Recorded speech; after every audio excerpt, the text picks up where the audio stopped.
Let's make rosemary and quinoa flaxseed crackers. Add 1 cup quinoa flour, 1 1/2 teaspoon salt, 1 teaspoon garlic powder, a 1/2 teaspoon rosemary, a 1/2 tablespoon flax seeds, and mix.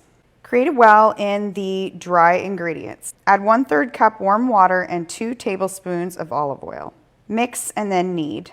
Roll out between parchment paper till it's about 1/8 of an inch thick. This is important because the thinner the crackers, the crispier they will be.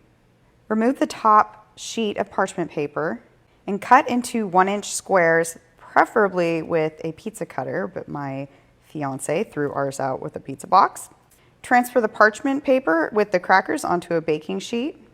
Spray with a little bit of olive oil and bake for 10 to 12 minutes at 350 degrees. Let the crackers cool on the baking sheet. They will get crispier. And enjoy.